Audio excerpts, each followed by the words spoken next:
sub-channel to my fitness channel. This is my way of helping us all relate to the world a little bit more positively and exercising our minds and our spirits as much as we do or should be exercising our bodies. So that being said, I'm filming outside in the California heat. I just couldn't help but get these gorgeous succulents and our gorgeous little porch here as the background. So I wanted to come to you today with the virtue ethical. Whew, let's dive right in. Let's get ethical. Any Office fans here? Anyway, so ethical is defined as, on the Virtues for Life website, it's defined as following accepted rules of behavior, or something, the idea of being morally good or right. And before I dive right in, I'm like, opinions, ideas, thoughts. So ethical complements fairness and respect. That sounds pretty reasonable. And it transcends immorality. Once again, right on target. So I think it's safe to say that ethics are based on morals. But then you have to ask yourself the question, what are your morals? What is morally right? What is morally good? And that is, I think, is the real question here. And I want to start by prefacing this, and I think I should begin all of my little episodes of this with just the disclaimer that I know that there are far more qualified people to be discussing these topics, these virtues that I address each week. However, I want to be here to start the conversation. So sure, I'm not a, philosopher or some noted scholar, but I want to have a conversation and I want to understand these topics and these virtues better in order to implement them into my life and share them with people around me. So that's the whole purpose of these videos, is to start the dialogue. And like I said, I'm no expert. I don't have the one answer, but I'd love to start a dialogue. I'd love to hear what your thoughts about what being ethical means, And that's another thing that I feel like it's almost like when we trail back to the virtue dignity that I did a couple weeks ago, I feel like, oh, my screen's going dark here. There we go. So I feel that being ethical is something, can you define that for yourself? Can you say that your morals are ethical? Because what one person's morals are not always another person's morals. And I want to bring up a really good episode. My very favorite podcast is called Hidden Brain. And I know I've mentioned that on this video series before, on Virtues for Life before, but Hidden Brain is so good. And Shankar Vedantam is the best journalist, in my opinion, or the epitome of a fabulous journalist, because he's so impartial and he asks all the right questions and he just is looking for common ground. So in this episode of, I think it's called Moral Combat, little play on words there. So in the episode of Moral Combat, he speaks with a psychologist named Linda Skitka. And Linda says that basically morals, being so certain in your morals, like moral certainty can create moral blinders. And I was like, what are moral blinders? And then I think about a horse, when they have blinders on, all they can see is one direction in front of them. That's the whole idea of blinders, is to not be distracted by anything else or influenced by anything else around you. So think about the concept of blinders in morality. When we think so strongly that our morals are the one true morals and we are right, that creates this bubble of exclusion. It creates this bubble of hostility towards anybody else whose morals don't align with ours.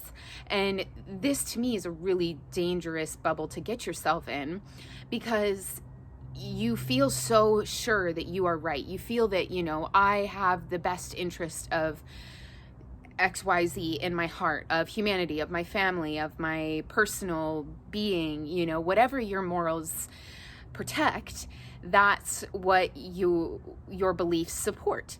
So but Linda Skitka, the psychologist, also addresses the idea, one of my favorite parts is at the very end of the episode, Shankar asks her, how can we come together? Because, we have, for example, I don't want to get into politics. I'm not going there. This is not what this video is all about. But think about someone who believes so strongly in a religious value. Well, what about somebody who comes from another entirely different religion, who has an entirely different religious value? Both of these are morals, but we cannot conceive how the other side could possibly think that they are right, that they are those actions, those behaviors are within moral grounds. And they can perceive the same of the other side. They become so attached in their own realities that they blind themselves from the idea that the other side could possibly be coming from a good place. So didn't mean to get too far off on that little spiral there, but how they end that episode is through Linda says, essentially, try and imagine that most people, if not all people, are coming from the best place, have everyone's best interest at heart. I know, do not get me wrong, there are some freaking monsters out there, and there are some terrible people, and I am not speaking for the general. I guess I'm speaking to the collective here. Those of us who are watching, those of us who are actually interested in spiritual mental growth, growth within our minds, cognitive function, and being able to bridge the gap in the world, because that's where our error lies right now, is that we are so strongly divided in our moral compass, in our believing that our morals are the one true morals, that we have no idea how our opponents, how the people that we disagree with came to those values. So by taking Linda Skitka's advice of imagining that most everybody always has, most everybody forms their moral beliefs based on the good of humanity.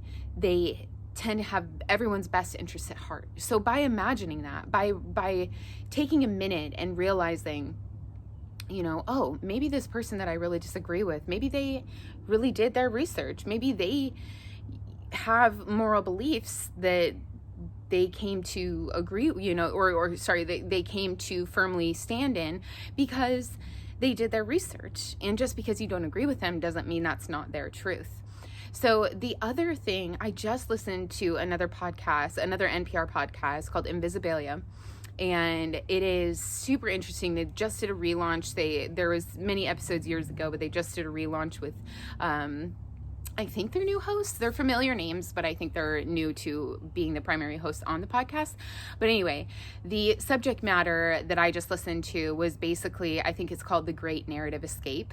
Tune in. It's amazing because it talks about the idea of how strong narrative controls us. It does.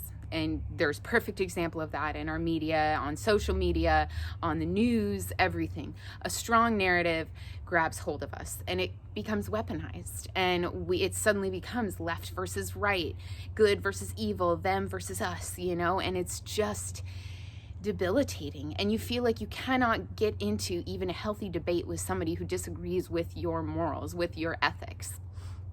So I know I'm kind of focusing on morals in this, but like I said, I feel like ethics are rooted in morals, so if your behavior is ethical, you're operating from your moral compass. So anyway, to go back to the Great Narrative Escape episode of Invisibilia, I just found that there was one. Basically, they talk about Norwegian slow TV. It's a whole concept about filming television that is no commercials, no cuts, edits. It's just anywhere from 7 hours to 4 days of things happening, a train ride, a boat ride, going through, whatever the heck it is. So it's these extended films of no edits, just raw life, where you can't edit out or put in more interesting parts, highlight the edit out the boring, highlight the interesting. It's just life. And I think it was so appealing to their culture because, first of all, it was familiar. They could see, things that really resonated with them. But more so, one thing that they interview the man who started Norwegian Slow TV, and he said something that will always stick with me. A weak narrative gives you control of your mind back. So, wow. Say that again. A weak narrative gives you control over your mind back. That's invaluable. That's priceless. Because when we do not have these strong narratives that tell us what to believe, suddenly we can see the information as truth. It's not edited. It's not these highlights or little snippets of what one side perceived happened. It's truth and unedited truth. And then we get to form opinions for ourselves rather than being told what we're, from whatever source we're used to looking at, what is true. And this goes for everybody. Like I'm saying, this is why I have such a hard time with engaging with politics, with anything like that, because there's always three sides to every story, which is yours, mine, and the truth.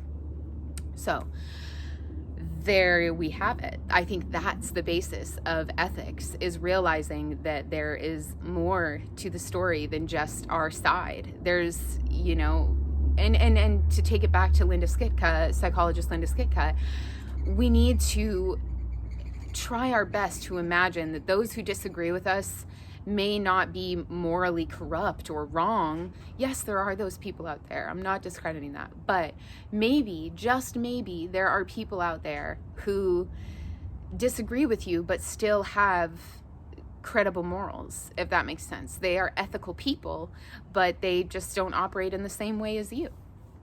So it's food for thought, just as all of these are. Once again, I'm no specialist. I'm no psychologist or philosopher, whatever. But these little moments and these little snippets. So the two pieces of media I encourage you to listen to are podcast episode Moral Combat, which is an episode of Hidden Brain, host Shankar Vedantam, and the episode The Great Narrative Escape on Invisibilia, which is another NPR podcast, and the hosts are Yoash Shah and somebody else, but I'm totally drawing a blank. This heat is like 95 degrees out here. I'm sweating. I don't know if you can see that, but anyway, so I will put little links here, or at least little messages. I don't know. I'm still learning all this YouTube stuff, so bear with me. But anyway, I hope this was helpful for you, just to kind of spur a conversation with you, whoever you're watching this with, or just you and whoever you decide to bring this up with. Ask people what their ethical beliefs are. What do you believe is an ethical foundation, or what are your base morals? Ask people that question. And rather than attacking them or disagreeing with them right away, of course you can disagree with them, but give them the time, give them the credibility that they are coming from a good place, just like you. So thank you, Breeze. Anyway, all right, you guys, I think that about wraps it up. So thank you so much for watching, and I will see you next week. Remember to subscribe to my channel if you like these videos. Share with a friend. It helps this little message reach more people. And like the video, because it lets me know that you're watching and you like it. So anyway, another heavy hitter, ethical. Let's get to it. Apply this to our lives. Try and be the most ethical people we can be. Like, subscribe, and share. And I'll see you next week. Mwah.